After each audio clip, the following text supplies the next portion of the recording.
திறன் ஷார்ட்கட்ஸ்லேருந்து தேவேந்திரன். நாம் என்ன பார்த்துட்ருக்கோன்னா, பர்சன்டேஜில் இருக்கக்கூடிய book sums and previous questions இது எல்லாத்தையுமே மாடல் வைஸாக பிரித்து பார்த்துட்ருக்கோம். இது வரைக்கும் பார்ட் 9 வீடியோஸ் வரைக்கும் போட்டிருக்கோம். இது பார்ட் 10 வீடியோ, ஓகேங்களா? இதில் வந்து பார்த்திங்கன்னா என்ன மாடல் பார்க்க போகிறோன்னா, மாடல் 23. இந்த மாடலில் இப்போது ஒரு கடையில் வந்து மாம்பழம் வாங்க போகிறோம். அங்கே வந்து பார்த்திங்கன்னா இவ்வளோ விலை குறைச்சதுனால இவ்வளோ மாம்பழம் வாங்குகிறோம் அப்படின்ற மாரி கொஷின்ஸாக கேட்பாங்க. அது எல்லாமே இந்த மாடலாக நான் வச்சுருக்கேன், ஓகேங்களா? கொஷின்ஸ் வந்து பார்க்கலாம்.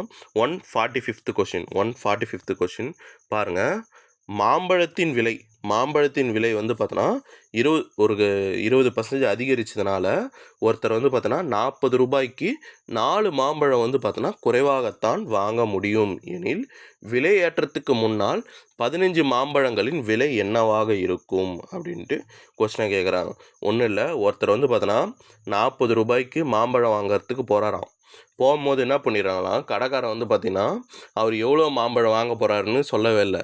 என்ன சொல்லிட்டான், 20% என்ன பண்ணிடுறான்னா கடைக்காரன் வந்து பார்த்தோன்னா அதிகரிச்சிட்றானா. அங்கே கடையில் போயிட்டு வந்தது தான் அவனுக்கு ஸ்பாட்டில் போயிட்டு வந்ததுன்னு தெரியுமா. அப்போ என்ன ஆயிடுது, அவன் எவ்வளவோ வாங்க போயிருக்கான், அது வாங்க போகிற மாம்பழத்தை விட 4 மாம்பழம் குறைச்சி வாங்கிடுறான், ஓகேவா? 4 மாம்பழம் குறைவாகத்தான் வாங்க முடியும். அவன் வாங்க போன மாம்பழத்தை விட 4 மாம்பழம் குறைவாக தான் வாங்க முடியும். அப்போது கொஸ்டினில் ஒரு லிங்க் ஒன்று சொல்லிட்டான். என்ன சொல்லிட்டான், இந்த 20% அதிகரிக்குது இல்லையா, இந்த அதிகரிக்கிறதுனால தான் 4 மாம்பழம் குறைவாக வாங்க முடியும்னு சொல்லியிருக்கேன் இல்லையா.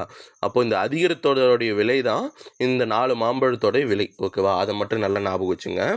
ஆனால் கொஸ்டினில் என்ன கேட்குறான்னா, விலையேற்றத்துக்கு முன்னால் 15 மாம்பழங்களின் விலை என்னவாக இருக்கும்? 20% அதிகரிக்குது இல்லையா, அதுக்கு முன்னாடி ஒரு 15 மாம்பழத்தோடைய விலை வந்து பார்த்தோன்னா என்னவாக இருக்கும் அப்படின்ட்டு இன்டைரக்டாக கேட்டிருக்கான், ஓகேங்களா? இதுதான் டிகிரி ஸ்டாண்டர்ட் கொஷின் சொல்லுவாங்க, ஓகேங்களா? இன்டைரக்டாக கேட்டிருக்கான். இப்போ பாருங்கள், கொஷின் பார்க்கலாம். இப்போது இந்த 40 ரூபாய்க்கு இதை வந்து பார்த்திங்கன்னா 100ன்னு ஞாபகம் வச்சுங்க. 40 ரூபான்றது 100ன்னு ஞாபகம் வச்சுங்க. இதில் 20% அதிகரித்ததோடைய விலை வந்து பார்த்தோன்னா என்னன்னு கண்டுபிடிச்சிட்டா, 20% அதிகரித்தாங்க இல்லையா, இதோடைய விலை என்னன்னு கண்டுபிடிச்சிட்டா இந்த 4 மாம்பழத்தோட விலை என்னன்னு கண்டுபிடிச்சிடலாமா? அதுதான் போடுறோம். இந்த சைடு ஃபுல்லாக ருப்பீஸ், இந்த சைடு ஃபுல்லாக பர்சன்டேஜ், ஓகேவா? நீங்கள் எப்படி வேணால் மாற்றி போட்டுக்கலாம். எக்ஸை வந்து பார்த்தோன்னா இந்த சைடோ இல்லை இந்த சைடோ போட்டுக்கலாம். ஆனால் போடுற எல்லாமே இந்த சைடு ஃபுல்லாக ருப்பீஸு, இந்த சைடு ஃபுல்லாக பர்சன்டேஜ்ன்றது ஒவ்வொரு சைடும் ருப்பீஸ்னால் ருப்பீஸு, பர்சன்டேஜ்னால் பர்சன்டேஜ், ஓகேவா? அது நீங்கள் லெஃப்ட் சைடு போடுறீங்களோ ரைட் சைடு போடுறீங்களோ அது பிரச்சனை கிடையாது. ஆனால் என்ன பண்ணோம், அந்த இடத்துல ஒரே மாரி இருக்கும். இந்த சைடு ஃபுல்லாக போட்டிங்கன்னா இந்த சைடு ஃபுல்லாக பர்சன்டேஜ், ஓகேவா? இந்த சைடு போட்டிங்கன்னா இந்த சைடு ஃபுல்லாக ருப்பீஸ், அந்தமாரி தான் போடணும். எக்ஸ் இந்த சைடோ இல்லை இந்த சைடோ எப்படி வேணால் போட்டுக்கலாம், ஓகேங்களா? இப்போ இதை அடித்து போடுங்க. 0க்கு 0 கேன்சல், இந்த 0க்கு இந்த 0 கேன்சல். எக்ஸ் ஈக்குவல் டு 8, ஓகேவா? இந்த 8ன்றது என்னது, 8 ருப்பீஸ். 8 ருப்பீஸ்ன்றது 4 மாம்பழத்தோடைய விலை தான் வந்து பார்த்தோன்னா 8 ரூபாய், ஓகேவா? 8 ரூபாய், ஓகேவா? அப்போது ஒரு மாம்பழத்தோட விலை என்ன? ஒரு மாம்பழத்தோட விலை என்னன்னா 2 ரூபாய். இதை அடிச்சிங்கன்னா 2, ஓகே? 2 ரூபாய் தான் ஒரு மாம்பழத்தோட விலை. இது வந்து பார்த்தோன்னா விலையேற்றத்துக்கு பின்னாடி, ஓகேவா? விலையேற்றத்துக்கு பின்னாடி தான் இந்த 4 மாம்பழத்தோட விலையோட இது கண்டுபிடிக்கிறோம். இப்போது இது வந்து பார்த்தோன்னா 15 மாம்பழத்தோட விலை என்னன்னு போடுங்க. இந்த விலையேற்றத்துக்கு பின்னாடி விலை அதிகரித்ததுக்கு பின்னாடி வந்து பார்த்தோன்னா 15 மாம்பழத்தோடைய விலை போடுங்க. ஒரு மாம்பழத்தோட விலை வந்து பார்த்தோன்னா 2 ரூபானா 15 மாம்பழத்தோட விலை 15 × 2 30, ஓகேவா? இது முடிஞ்சிச்சு. ஏன் இந்த 15 கண்டுபிடிக்கிறேன்னா, விலை ஏற்றத்துக்கு முன்னாடி இருக்கக்கூடிய 15 மாம்பழத்தோட விலையை நம்ம கேட்டிருக்கோம். அதனால் விலை அதிகரித்ததுக்கு அப்புறம் இருக்கக்கூடிய மாம்பழத்தோட விலை தான் நம்மளுக்கு தெரியும். அதனால் வந்து பார்த்தோன்னா இதை வச்சு விலை அதிகரித்ததுக்கு பின்னாடி இருக்கக்கூடிய 15 மாம்பழத்தோட விலையை கண்டுபிடிச்சாச்சு. இப்போ என்ன பண்ண போகிறோம், இந்த வேல்யூ வச்சு டைரெக்டாக என்ன பண்ண போகிறோம், விலை அதிகரித்துக்கு முன்னாடியோடைய இருக்கக்கூடிய 15 மாம்பழத்தோட விலையை கண்டுபிடிக்க போகிறோம், ஓகேவா? இப்போ இந்த வேல்யூ வந்து பார்த்தோன்னா என்னத்தோடைய வேல்யூ, விலை அதிகரித்ததுக்கு பின்னாடி இருக்கக்கூடிய வேல்யூவா? அப்போது 120, 20% அதிகரிக்குதா, அது எப்படி எழுதும் ஈக்குவேஷனில், 100 + 20, ஓகேவா? விலை 20% அதிகரிக்குதுன்னா 100 + 20ன்னு எழுதுவோமா? இதோடைய விலை 15 மாம்பழத்தோடைய விலை 30ஆம். அது விலை அதிகரிக்கிறதுக்கு முன்னாடினா 100. ஓகேவா? இந்த ஈக்குவேஷன் புரியுதான்னு பாருங்கள். இந்த பாக்ஸ் மெத்தட் வந்து பார்த்தீங்கன்னா எழுதிக்கிறேன் இல்லையா, இது வந்து பார்த்தீங்கன்னா புரியுதான்னு மட்டும் பாருங்கள். இது விலை அதிகரிச்சதுக்கு பின்னாடி 20% அதிகரிக்குது இல்லையா, அப்போது 100 கூட சேர்த்துப்போம். ஓகேவா? சேர்க்கும்போது 15 மாம்பழத்தோட விலை 30 ரூபான்னு கிடைக்குது. நம்ம ஈக்குவேஷன் இதுக்கு முன்னாடி கண்டுபிடிச்ச ஈக்குவேஷன் எல்லாம் வச்சு 15 மாம்பழத்தோட விலை, புதிய விலை வந்து பார்த்தோன்னா 30 ரூபா. ஓகேவா? ஆனால் கொஷினில் என்ன கேட்குறான், விலை ஏற்றத்துக்கு காசு உயர்த்தத்துக்கு முன்னாடி 15 மாம்பழத்தோட விலை என்னவாக இருக்கும்னு கேட்குறான். அப்போது இது 100ஆக வச்சு சம்மு போட போகிறோம். ஓகேவா? இது நல்லா புரிதான்னு மட்டும் பாருங்கள் இந்த சம்மு. இப்போ இந்த 0க்கு 0 கேன்சல், 3 4. ஓகேவா? 4 டைம்ஸ் அடிக்கலாம். இப்போ 2 டைம்ஸ் அடிச்சிங்கன்னா 50, இது 2 டைம்ஸ் அடிச்சிங்கன்னா 25. அப்போ கிராஸ் மல்டிப்ளை பண்ணுங்கள். எக்ஸ் ஈக்குவல் டு இந்த சைடு ஒன்றும் கிடையாது, எக்ஸு இந்த சைடு 120க்கு ஃபுல்லாக கேன்சல் ஆகிடுச்சு, 1 மட்டும் தான் இருக்குது. அப்போது இந்த சைடு கேன்சல் பண்ணிங்கன்னா 25%. ஓகேங்களா? இந்த சம்மை மட்டும் நல்லா புரிஞ்சுக்கங்க. ஓகேங்களா?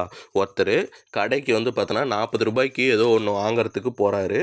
அது 40 ரூபாய்க்கு வாங்க போனால் அங்கே வந்து பார்த்திங்கன்னா திடீர்னு 20% விலை உயர்ந்துச்சுன்னு சொல்கிறாங்க. அப்போ என்ன பண்ணுறோம், அவன் வாங்க போன மாம்பழத்தை விட 4 மாம்பழம் குறைச்சி வாங்குறோமா. அப்போது அந்த நம்மளுக்கு என்ன கொஷின்லேயே என்ன கொடுத்துட்டான், அந்த 4 மாம்பழத்தோட விலை தான் அந்த 20% விலை அதிகரித்தாங்க இல்லையா, அந்த விலை. ஓகேவா?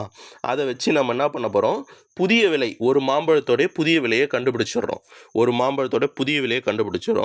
இதை வச்சு கொஷினில் நம்மளுக்கு கேட்டிருக்கக்கூடிய விலை ஏற்றத்துக்கு முன்னாடி 15 மாம்பழத்தோடைய விலை என்னன்னு கேட்டிருக்கான். ஓகேங்களா? அதை வச்சு நம்ம என்ன பண்ணிடலாம், ஆன்சர் சால்வ் பண்ணிடலாம். ஒரு மாம்பழத்தோட விலை 2 ரூபானா 15 மாம்பழத்தோட விலை 30 ரூபா. ஆனால் இது வந்து பார்த்திங்கன்னா விலை ஏற்றத்துக்கு அப்புறம். ஓகேவா? அந்த அதிகரித்தால் விலை 20% அதிகரித்ததுக்கு அப்புறம் 15 மாம்பழத்தோட விலை வந்து பார்த்தோன்னா 30 ரூபா. ஆனால் கொஷினில் என்ன கேட்டிருக்கான், விலை ஏற்றத்துக்கு முன்னாடி இருக்கக்கூடிய 15 மாம்பழத்தோட விலை என்னன்னு கேட்டிருக்கான். அப்போது விலை ஏற்றத்துக்கு அப்புறம்னா 100 கூட ஆட் பண்ணியிருப்போம், 20% அதிகரித்தால்னா. அப்போ 120 தான். 30னா 15 மாம்பழத்தோட விலை 30ன்னு கண்டுபிடிச்சிருக்கு இல்லையா, அந்த 30 போடுறோம். 100னா விலை ஏற்றத்துக்கு முன்னால் இருக்கக்கூடிய 15 மாம்பழத்தோட விலை, அதுதான் 100. ஓகேவா? இப்படி அடித்து போட்டிங்கன்னா எக்ஸ் ஈக்குவல் டு 25ன்னு வரும். இந்த சம்மு மட்டும் புரியலனா எத்தனை வாட்டி வேணால் ரீவைண்ட் பண்ணி பாருங்கள். ஓகேங்களா? இந்த சம்மு கொஞ்சம் குழப்பம். ஓகேங்களா? அடுத்த கொஷின் வந்து பார்த்தோன்னா பார்க்கலாம். அடுத்தது 146 கொஷின். இது பாருங்கள், இது என்ன கொடுத்துருக்கான், ஒரு பழைய காரின் விலை வந்து பார்த்தோன்னா 45,000. அதன் விலையில் 15% குறைவு எனில் இப்பொழுது அதன் புதிய விலை வந்து பார்த்தோன்னா என்ன அப்படின்ட்டு கொஷினாக கேட்குறான். ஓகேவா? இது பாருங்கள், ஒருத்தர் வந்து பார்த்தோன்னா ஒரு பழைய கார் வச்சிட்ருக்காரு. அந்த கார் அவர் வாங்கும் போது 45,000 இருந்துச்சான். அப்புறம் என்ன ஆயிடுச்சான், 15% குறைஞ்சி போச்சான். 15% குறைஞ்சிட்டு இப்போ அது வந்து பார்த்தோன்னா புதிய விலையில் 15% குறைஞ்சிட்டு அப்புறம் அது எவ்வளோவா இருக்கும் அப்படின்றத கொஸ்டினாக கேட்டிருக்கான். ஓகேவா? ஃபஸ்ட்டு பாருங்கள், அவர் 45,000ன்றது பழைய விலை. அப்போ அது பழசாக இருக்கும்போது அது முழுமையாக 45,000 இருக்குது. ஓகேவா? அதில் என்ன ஆகுது, 15% குறைஞ்சிச்சு இப்போது. ஓகேவா? அப்படின்னா 85% இருக்கும். அந்த 85% தான் புதிய விலை. அதாவது குறைச்சி தானே விற்பாங்க. பழசாயிடுச்சுன்னா என்ன பண்ணுவாங்க, அந்த காரோடைய இது வந்து பார்த்தோன்னா விலையை குறைச்சி தானே விற்பாங்க. அதுதான் வந்து பார்த்தோன்னா இதோடைய கான்செப்ட். 0க்கு 0 கேன்சல், 450 × 85. இது கிராஸ் மல்டிபிள் பண்ணிங்களா, இது கிராஸ் மல்டிபிள் பண்ணி எக்ஸ் × 1, 85 = எக்ஸ். அப்போ எக்ஸ் = 38250. ஓகேவா? ஆன்சர் வந்துச்சிங்களா? அவ்வளோதான், இந்த சம் முடிஞ்சு போச்சு. இந்த மாடலே ஓவர்னு நினைக்கிறேன். ஓகேவா? இந்த மாடலு இதோட முடிஞ்சு போச்சு. அதுக்கடுத்தது மாடல் 24 வந்து பார்த்திங்கன்னா என்னென்னா, இப்போது நிறைய பர்சன்டேஜ் இருக்கும். ஒவ்வொரு இதோ பாருங்கள், இயந்திரத்தோடைய பர்சன்டேஜ் கொடுத்துருவான். அப்புறம் கட்டிடத்தோடைய பர்சன்டேஜ் கொடுத்துட்டு, மூலப்பொருட்கள் இந்தமாரிலாம் பர்சன்டேஜ் கொடுத்துட்டு, அதில் மீதின்னு ஒரு பர்சன்டேஜ் ஒன்று கொடுத்துருவோம், மீதம் அப்படின்ட்டு. இந்த மீதம்னு வரக்கூடிய இதுதான் இந்த மாடல். ஓகேவா? மாடல் 24னா இந்த மீதம் அப்படின்ட்டு கொஷினில் மென்ஷன் பண்ணுவாங்க. இது என்னன்ட்டு உங்களுக்கு தெளிவாக பார்க்கலாம் உள்ள. 147th கொஷின் பாருங்கள்.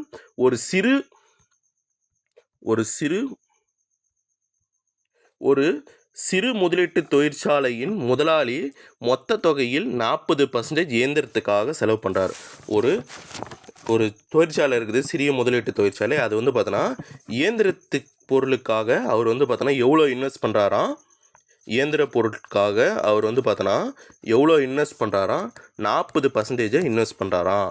ஓகேவா. அதுக்கடுத்தது அந்த கட்டடத்தை வந்து பார்த்தோன்னா கட்டுறதுக்காக அவர் எவ்வளோ செலவு பண்ணுறாராம், 25% கட்டடத்துக்காக. அந்த புதுசாக ஒரு தொழிற்சாலை இது பண்ணுறாங்க, அப்போ அவங்க என்னென்னலாம் பண்ணுவாங்கன்றத கொஸ்டினாக கொடுத்துருக்காங்க. ஃபஸ்ட்டு என்ன பண்ணுவாங்க, இயந்திரத்தெல்லாம் வாங்குவாங்க இல்லையா, அதுக்கு வந்து பார்த்தோன்னா 40% கொடுத்துட்டான். அதுக்கடுத்தது கட்டடத்தை கட்டணும் இல்லையா, அதுக்கு வந்து பார்த்தோன்னா 25% கொடுத்துட்டான். அதுக்கடுத்தது 15% மூலப்பொருட்கள் வாங்கவும். மூலப்பொருட்னா ரா மெட்டீரியல்ஸ். ஓகேவா. இந்த பொருட்கள் தொழிற்சாலையில் இருக்கக்கூடிய பொருட்களை தயாரிக்கிறதுக்காக வாங்கக்கூடிய மூலப்பொருட்களை வந்து பார்த்தோன்னா எவ்வளோவா, 15%. 5% மரச்சாமான்கள். ஓகேவா. மரச்சாமான்கள்லாம் இருக்குது இல்லையா, அதெல்லாம் வாங்கிறதுக்கு 5% செலவாகுதான். ஓகேவா. ஃபஸ்ட்டு இது மொத்தத்தையும் கூட்டிங்க. இது மொத்தத்தையும் கூட்டினீங்கன்னா உங்களுக்கு என்ன ஆன்சர் வருதுன்னா 85% வருது. ஓகேவா. அவர் 85% வரைக்கும் தொழிற்சாலைக்காக செலவு பண்ணிட்டார். ஓகேவா. தொழிற்சாலைக்காக செலவு பண்ணிட்டாரு. மீதம் அவர் கையில் எவ்வளோ இருக்கும் அப்படின்னா மொத்தமே 100%. ஓகே. 100%ல் 85% செலவு பண்ணிட்டார். செலவு பண்ணிட்ட போக மிச்சம் 15% கையில் இருக்குது. ஓகேவா. இந்த 15% தான் அவன் கொஸ்டினில் கொடுத்துருக்காங்க பாருங்கள். அவர் செலவழித்த நிலையில் மீதம் ரூபாய் 1,30,000 வைத்துள்ளார். மீதம் வச்சுள்ள தொகை எவ்வளோன்னு கொடுத்துட்டான். எவ்வளோ, 1,30,000, 30,500. ஓகேவா. 500 எனில் அவர் வைத்திருந்த மொத்த தொகை எவ்வளவு, அவர் வச்சிருந்த மொத்த தொகை கையில் வந்து பார்த்தோன்னா இப்போ 100% கையில் வச்சிட்ருக்காருங்க, ₹1. இந்த கொஸ்டின் வந்து பார்த்தோன்னா நல்லா பாருங்கள். கையில் அவர் வந்து பார்த்தோன்னா மொத்தமாக எவ்வளோ வச்சிட்ருக்காரு, ஒரு 100% வச்சிட்ருக்காரு. 100% கையில் வச்சிட்ருக்காரு. அதனால் வந்து பார்த்தோன்னா என்ன பண்ணுறாருன்னா 100% வச்சுட்ருக்காரு. தொழிற்சாலை வந்து பார்த்தோன்னா தொடங்குறாரு. 100% வச்சுட்டு இருக்கனால தொழிற்சாலை வந்து பார்த்தோன்னா தொடங்குறாரு. அது வந்து என்னென்ன தேவை அப்படின்னா இயந்திரத்துக்கு 40%க்கும் கட்டடத்துக்கு 25%க்கும் மூலப்பொருட்களுக்கு 15% தேவை, 5% மரச்சாமான்களுக்கு தேவை அப்படின்ட்டு செலவு பண்ணுறாரு. இதுக்கு போக அவர் கையில் எவ்வளோ இருக்கான், இந்த 100%ல் 1,30,500 இருக்குதான். ஓகேவா. இதை வச்சு தான் சம்மை வந்து பார்த்தோன்னா போட போகிறோம். வாங்க பார்க்கலாம். மொத்தமாக 100%ல் 85% செலவு பண்ணிட்டார். ஓகேவா. அவர்கிட்ட எவ்வளோ இருக்குது மிச்சம், 15% இருக்குது. ஓகேவா. 100லேருந்து 85 கழிச்சிங்கன்னா 15 இருக்கும் இல்லையா, அப்போ அந்த 15% தான் எவ்வளோ தொகையா, 1,30,500. மீதம் இருக்கக்கூடிய அவன் தொகை கொடுத்துட்டான். அப்போது தொகை அந்த 15% இது எல்லாத்துக்கும் சேர்த்து 100ல் கழிச்சிங்கன்னா ஒரு பர்சன்டேஜ் வரும். எவ்வளோ, 15% வரும். இதுதான் மீதம் கையில் வச்சுட்ருக்கக்கூடிய அமௌண்ட்டோடைய பர்சன்டேஜ். அந்த பர்சன்டேஜ் கொடுத்துட்டான். கொஸ்டினில் வந்து பார்த்தோன்னா அந்த அமௌண்ட்டையும் கொடுத்துட்டான். அப்போ ருப்பீஸு, இந்த சைடு ஃபுல்லாக பர்சன்டேஜ். அவர் என்ன கேட்குறாங்க, அந்த 100% வச்சுருந்தாங்களே அதை வச்சு நம்ம அந்த 100% கண்டுபிடிக்கணும். கையில் அவன் எவ்வளோ மொத்தமாக வச்சுட்டு இருந்தப்பான் ரூபாய், இந்த தொழிற்சாலை தொடங்கிறதுக்கு முன்னாடி இதுக்கெல்லாம் செலவு பண்ணான் இல்லையா, இதுக்கு முன்னாடி எவ்வளோ கையில் வச்சுட்ருப்பான்னு கொஸ்டினை கேட்குறாங்க இப்போது. ஓகேவா. இது 3 டைம்ஸ் 5th டேபிள் அடிச்சிங்கன்னா இது 20 டைம்ஸ். ஓகேவா. இதை வந்து பார்த்திங்கன்னா மறுபடியும் 3 டேபிள் அடிச்சிங்கன்னா 43500. ஓகேவா. இப்போது 43500 இந்த 20 கிராஸ் மல்டிபிள் பண்ணுங்க. இந்த எக்ஸ் இங்கே 1ன்னு இருக்குது, இது கிராஸ் மல்டிபிள் பண்ணிங்கன்னா எக்ஸ் ஈக்குவல் டு எவ்வளோ வருது, 8,70,000 தான் ஆன்சர். ஓகேங்களா. இந்த சம்மை மறுபடியும் புரியலன்னு வச்சுங்களேன், ஒரு டைம் 2 டைம் ரீவைண்ட் பண்ணி பாருங்கள், புரியும் கண்டிப்பாக. அடுத்த கொஸ்டின் வந்து பார்த்தோன்னா பார்க்கலாம். அடுத்த கொஸ்டின் பாருங்கள். ஒரு நலச்சங்கத்தின் விளையாட்டு மன்றத்தில் 30% உறுப்பினர்கள் மட்டைப்பந்து விளையாடுறாங்க. ஒரு நலச்சங்கம் இருக்குது, அங்கே வந்து பார்த்தோன்னா விளையாட்டு மன்றம் இருக்குது, அங்கே வந்து பார்த்தோன்னா 30% உறுப்பினர்கள் என்ன பண்ணுறாங்கன்னா மட்டைப்பந்து விளையாடுறாங்களாம். அதில் இருக்கக்கூடிய 30% உறுப்பினர்கள் மட்டைப்பந்து விளையாடுறாங்களாம். 28% உறுப்பினர்கள் வந்து பார்த்தோன்னா கைப்பந்தை விளையாடுறாங்களாம். 22% உறுப்பினர்கள் பூப்பந்தை விளையாடுறாங்களாம். ஓகேவா. மீதமுள்ள 30 உறுப்பினர்கள் வந்து பார்த்தோன்னா உள்ளரங்க விளையாட்டுக்களை விளையாடுகின்றனர் எனில் சங்கத்தின் மொத்த உறுப்பினர்களை காண்க அப்படின்ட்டு கொஸ்டினாக கேட்டிருக்காங்க. ஓகேவா. இதை பாருங்கள். இந்த கொஸ்டினு மொத்தமாக எவ்வளோ இருக்கிறாங்க உறுப்பினர்கள் அந்த சங்கத்தில், 100% உறுப்பினர்கள் இருக்கிறாங்க இல்லையா, மொத்தம் 100% உறுப்பினர்கள் இருக்காங்க. அதில் அதில் ஃபஸ்ட்டு மட்டைப்பந்து விளையாடுறவங்க எத்தனை பேர்? 30%. அதுக்கடுத்தது கைப்பந்து விளையாடுறவங்களுடைய இது சதவீதம் வந்து பார்த்தோன்னா 28%. அதுக்கடுத்தது பூப்பந்து விளையாடுறவங்களுடைய சதவீதம் 22. ஓகேவா? 22. இது மொத்தம் ஆட் பண்ணுங்கள். ஃபஸ்ட்டு 0 1 மொத்தம் 80% வருது. 80% பேர் வந்து பார்த்தோன்னா இந்த விளையாட்டெல்லாம் விளையாடிட்டு இருக்காங்களாம். இந்த விளையாட்டெல்லாம் விளையாடாத உள்ளரங்க விளையாட்டுகளை விளையாடுகின்றவங்க எத்தனை பேரா? 30 பேராம். ஓகேவா? 30 பேராம். இது வந்து பார்த்தோன்னா பர்சன்டேஜ் கொடுக்கல, அதுக்கு பதிலாக இன்டெரக்டாக என்ன கொடுத்துட்டான்? இந்த 80% போக இருக்கக்கூடிய இது தான் வந்து பார்த்திங்கன்னா இந்த 30 உறுப்பினர்கள். ஓகேவா? அப்போது 100லேருந்து இந்த 80% கழிங்க.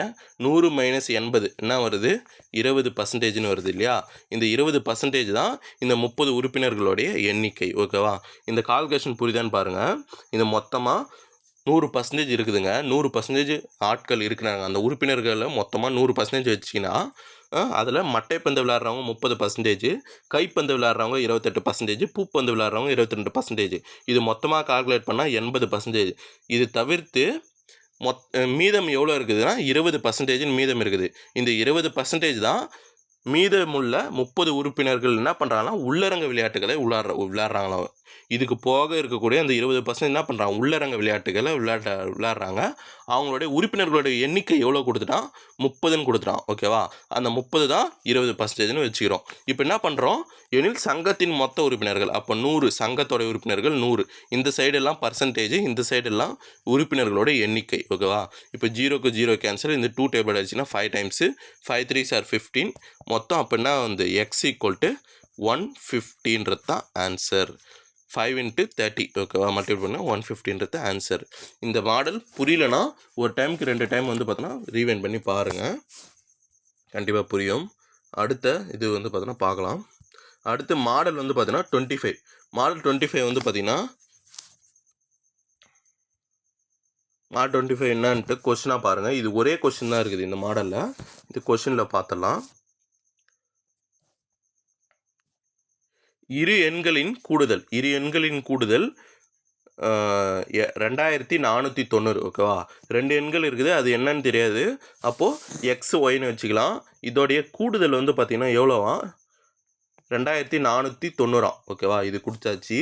ஒரு எண்ணின் 6.5% மற்றொரு எண்ணின் 8.5%க்கு சமமாக ஒரு எண் இருக்குதான். இதோடைய 6.5% இன்னொரு எண்ணுடைய 8.5க்கு சமம் எனில் அந்த எண் என்னவாக இருக்கும் அப்படின்னு ஒரு எண், அது எவ்வளோன்னு தெரியாது. அப்போ இது எக்ஸு. இதோடைய 6.5% சதவீதத்தை ஈக்குவேஷனில் எழுதுறதுக்கு போது என்ன பண்ணுவோம்? டிவைடில் 100ன்னு போட்டுப்போம். இதோடைய 6.5% மற்றொரு எண்ணின் 8.5% சமம்னா ஈக்குவல் போடணும். ஈக்குவல் போட்டு மற்றொரு எண்ணுன்னு இருக்கு இல்லையா? அந்த மற்றொரு எண்ணா ஒய். எக்ஸ் எழுதிட்டோம். எக்ஸுக்கு அப்புறம் மற்றொரு எண் இங்கே பேலன்ஸ் என்ன இருக்குது? ஒய்ன்னு இருக்குது. இதோடைய எண் வந்து பார்த்திங்கன்னா எவ்வளோவா? 8.5%. சதவீதத்தை ஈக்குவேஷன் எழுத சொல்ல டிவைடில் 100ன்னு போடுவோம். இந்த 100 கேன்சல் ஆகிடுச்சு. இப்போது எக்ஸ் = இந்த 6.5 வேல்யூ இந்த சைடு எடுத்துகிட்டு வாங்க. அப்போது 8.5 டிவைட் இது மேலே இருக்குது, இங்கே வந்தால் என்ன ஆகிடும்? கீழே வந்துடுமா? 6.5 × இந்த ஒய் அப்படியே இருக்குது. ஓகேங்களா? இது புரியுதான்னு பாருங்கள். ஒன்றும் இல்லை, இந்த வேல்யூக்கு நேராக வேல்யூ எடுத்துகிட்டு வந்து எழுதிக்கிறோம். மேலே இருக்கிற 6.5 இந்த சைடு வந்தால் கீழே வந்துடும். ஓகேவா? இது எழுதிட்டு இப்போது மேலேயும் ஒரு பாயிண்ட் தள்ளி இது இருக்குது, இங்கேயும் 6.5 ஒரு பாயிண்ட் தள்ளி வேல்யூ இருக்குது. அப்போ என்ன பண்ணோம்?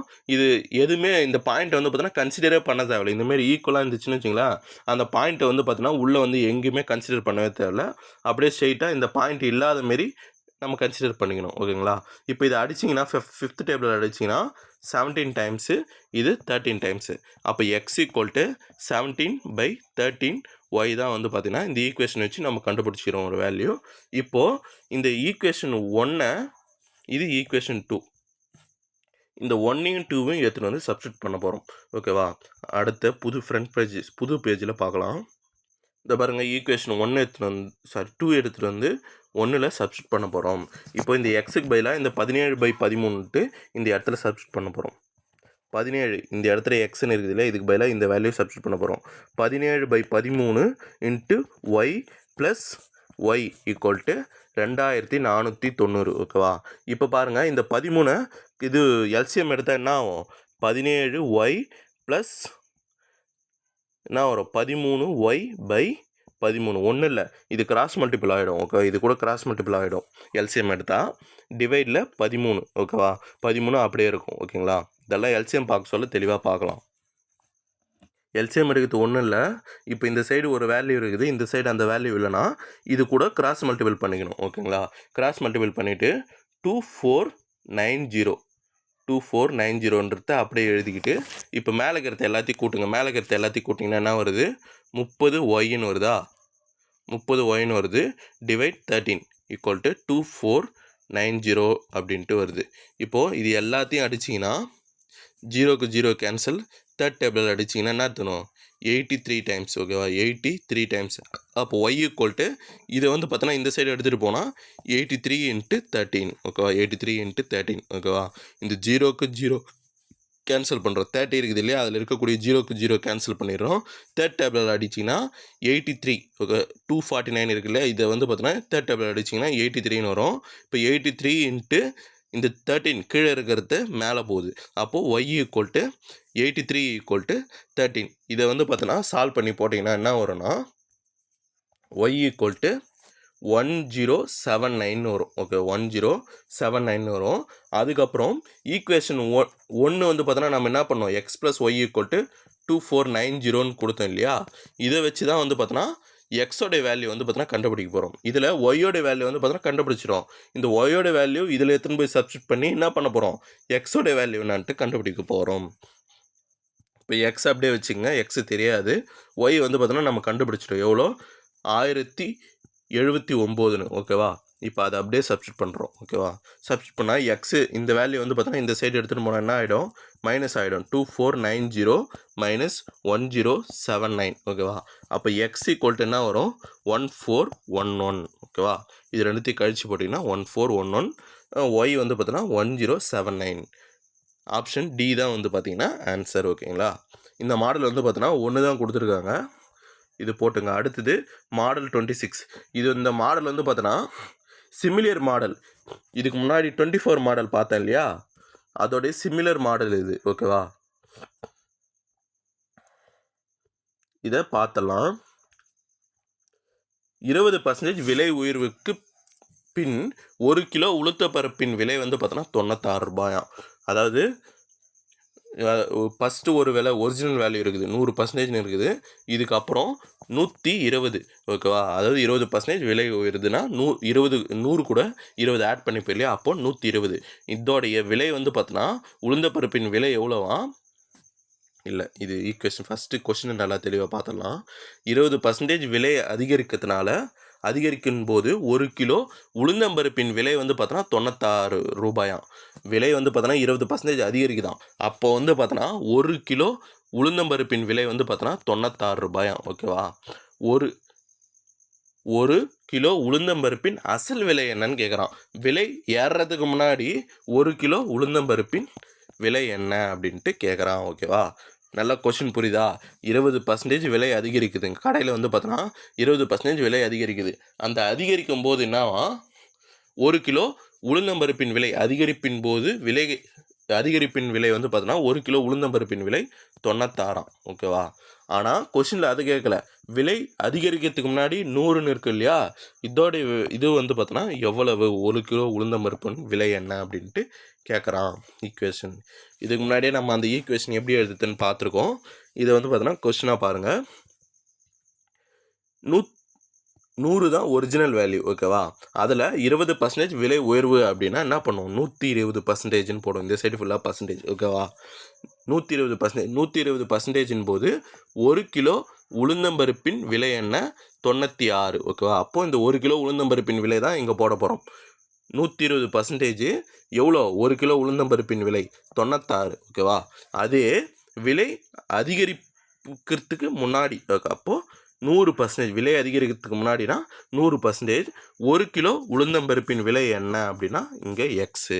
ஓகேவா? இந்த பாக்ஸ் மெத்தட் ஃபுல்லாக நம்ம என்ன பண்ணுறோம், 1 கிலோ உளுந்தம்பருப்பின் விலையை வச்சு தான் போடுறோம். 1 கிலோ உளுந்தம்பருப்பின் விலை என்ன 96. ஓகேவா? ஆனால் என்ன போடுறோம், விலை அதிகரிச்சதுக்கு பின்னாடி 120% 96னா விலை அதிகரிச்சதுக்கு பின்னாடி 120%. அப்போது இந்த 120% தான் 1 கிலோ உளுந்தம்பருப்பின் விலை 96. ஓகேவா? விலை அதிகரிக்கிறதுக்கு முன்னாடி 100. ஓகேவா? விலை அதிகரிக்கிறதுக்கு முன்னாடி 100ன்னு அர்த்தம். அப்போ விலை என்ன அப்படின்றது தான் கொஸ்டினாக கேட்குறாங்க. அப்போ எக்ஸ். இந்த ஈக்குவேஷன் எதிர்த்து புரியுதான்னு பாருங்கள். 0 0 கேன்சலு. 6 டேபிள் அடித்தா 2 டைம்ஸு.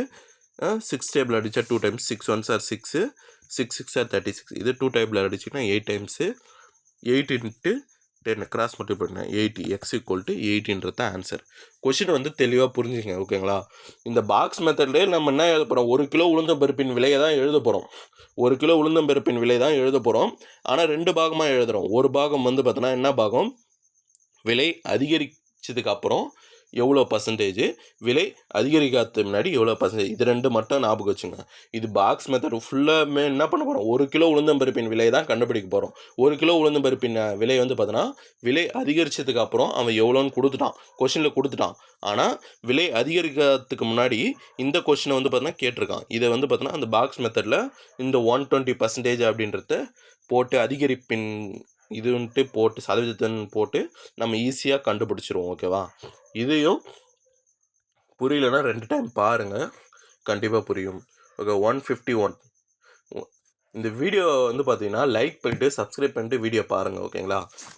இதுக்கு அடுத்தது வந்து பார்த்தோன்னா அரிசியின் விலை வந்து பார்த்தோன்னா உண்மை விலையை விட 20% குறைக்கப்பட்டால், உண்மை விலைன்னு ஒன்று இருக்குது, அதுலேருந்து உண்மை விலைனா என்ன 100. ஓகேவா? இந்த 100லேருந்து 20% குறைச்சாங்கன்னா ஒருவர் வந்து பார்த்தோன்னா 770 ரூபாய்க்கு தான் வாங்க வந்ததை விட 3.5 கிலோ அரிசி அதிகம் வாங்க முடியும் என்றால், அவர் வந்து பார்த்தோன்னா 770 ரூபாய்க்கு ஒரு கடையில் போயிட்டு வாங்க போகிறாரு.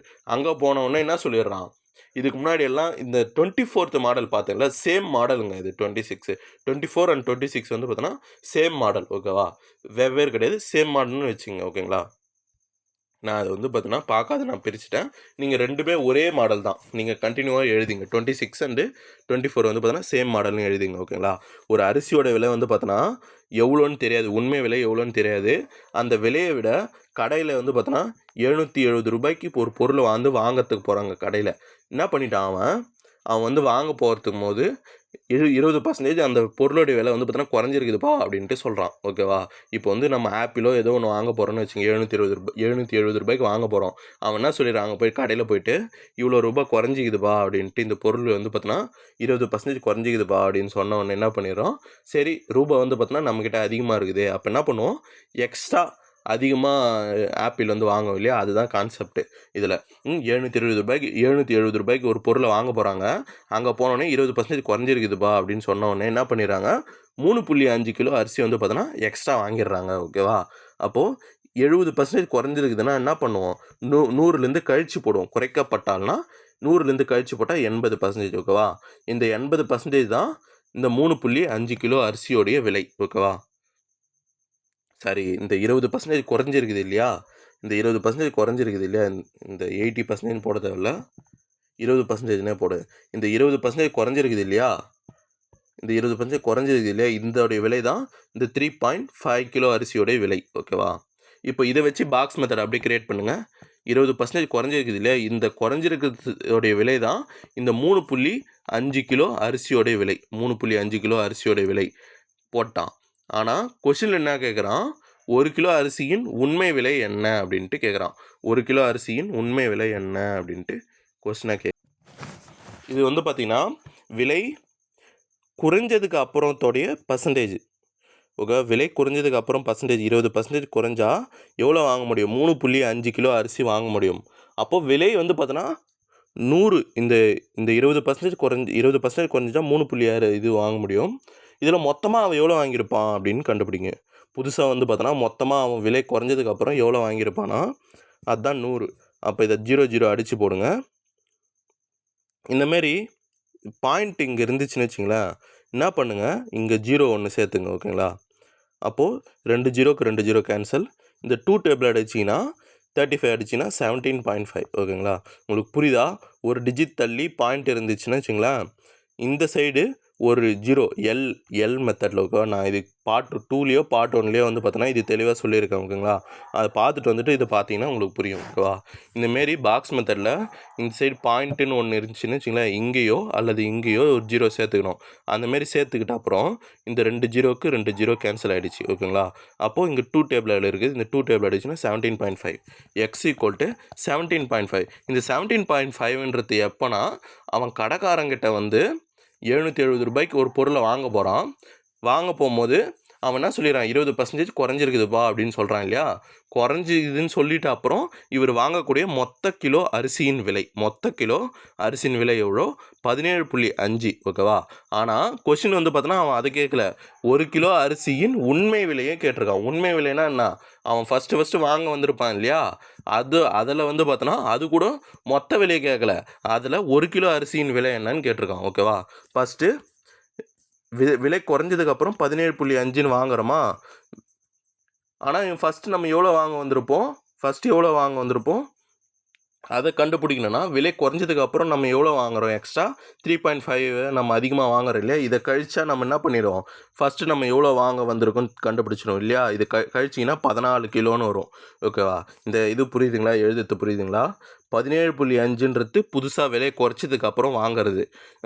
குறைச்சதுக்கப்புறம் நம்ம எக்ஸ்ட்ரா எவ்வளோ வாங்குகிறோம் அதை கழிச்சா பழைய விலையை கண்டுபிடிச்சிடலாமா. புரியுதுங்களா. இது புதுசாக வந்து பார்த்திங்கன்னா 17.5 கிலோ வாங்குறாங்க விலை குறைஞ்சதுக்கப்புறம். இதிலிருந்து நம்ம எவ்வளோ அதிகமாக வாங்குகிறோமோ, அந்த விலை குறைஞ்சதுக்கப்புறம் எவ்வளோ அதிகமாக வாங்குகிறோமோ இதை கழிச்சிட்டா பழசாக நம்ம எவ்வளோ வாங்க வந்திருப்போம்னு கண்டுபிடிச்சிடும். பழசாக நம்ம எவ்வளோ வாங்க வந்திருப்போம், 14 கிலோ தான் நம்ம வாங்க வந்திருப்போம் ஓகே. 14 கிலோ தான் நம்ம வாங்க வந்திருப்போம். இது புரியுதா இந்த கான்செப்ட்டு? இது புரிஞ்சுக்குதான்னு மட்டும் நல்லா பார்த்துங்க. இப்போது 770 ரூபாய்க்கு நம்ம வாங்க வரோம். ஃபஸ்ட்டு வாங்க வரோம். எத்தனை கிலோ வாங்க வரோம், 14 கிலோ தான் நம்ம ஃபஸ்ட்டு வாங்கவே வரோம். அதுக்கப்புறம் அந்த 3.5 அதை விட்டுருங்க. இதுக்கு முன்னாடி இதெல்லாம் கான்செப்டெல்லாம் விட்டுருங்க. இப்போது கொஷினில் வந்து பார்த்தோன்னா உண்மை விலைக்கு வந்தாச்சு. நம்ம உண்மை விலையில் வந்து பார்த்தோன்னா என்ன கொடுத்துருக்கான், அந்த 14 கிலோ தான் நம்ம வாங்க வரோம் 770 ரூபாய்க்கு. இதில் 1 கிலோ அரிசியோட விலை என்னன்னு கேட்டிருக்கான். அப்போது இது ரெண்டுத்தையும் டிவைட் பண்ணுங்கள், ஆன்சர் வந்து பார்த்தோன்னா வந்துடும். இப்போது 2 டைம்ஸ் 7th டேபிள் அடிச்சிங்கன்னா இது 110 டைம்ஸ். அப்போ இது வந்து பார்த்தோன்னா 55. அசல்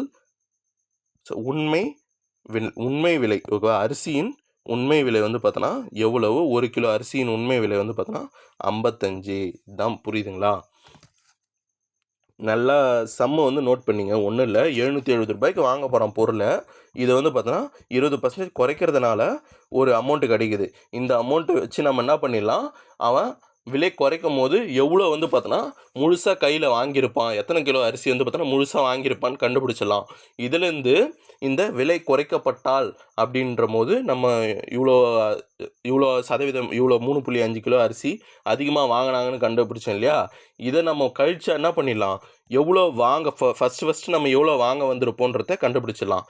இதை வச்சு அவன் என்ன கேட்குறான், 1 கிலோ அரிசியின் விலை என்னன்னு கேட்குறான். அது ரெண்டுத்தையும் டிவைட் பண்ணி போட்டால் 1 கிலோ அரிசியின் விலை என்னன்ட்டு கண்டுபிடிச்சிடலாம் ஓகேங்களா. இதோட வந்து பார்த்திங்கன்னா இந்த பார்ட் 10 வீடியோ வந்து பார்த்தீங்கன்னா புரியும். இருக்கிறதுல இந்த பார்ட் 10 வீடியோ தான் வந்து பார்த்திங்கன்னா ரொம்ப ரொம்ப ரொம்ப ரொம்ப கன்ஃபியூஸ் ஆகும். ஏன்னு வச்சுங்களேன், கான்செப்ட் ஞாபகம் வச்சுது. இந்த 24ம் 26 ஒரே மாடல் தான். 24 26 ஒரே மாடல் தான். நான் வந்து பார்த்திங்கன்னா பிரிக்கும் போது தெரியாத பிரிச்சுட்டேன். நீங்கள் வந்து பார்த்தீங்கன்னா அதை இது பண்ணிங்க ஓகேங்களா. இப்போது இது நீங்கள் கண்டினியூவாக பாருங்கள் வீடியோஸ் நான் போட சப்ஸ்கிரைபு லைக்ஸ் பண்ணுங்க ஓகேங்களா. நான் எல்லா டாபிக்ஸும் நான் போடுவேன். எல்லா டாபிக்ஸ் வீடியோஸும் நம்ம கண்டினியூவாக போட்டுகிட்டே இருப்போம். நீங்கள் கண்டினியூவாக சப்போர்ட் கொடுத்துட்டே இருங்க. நன்றி.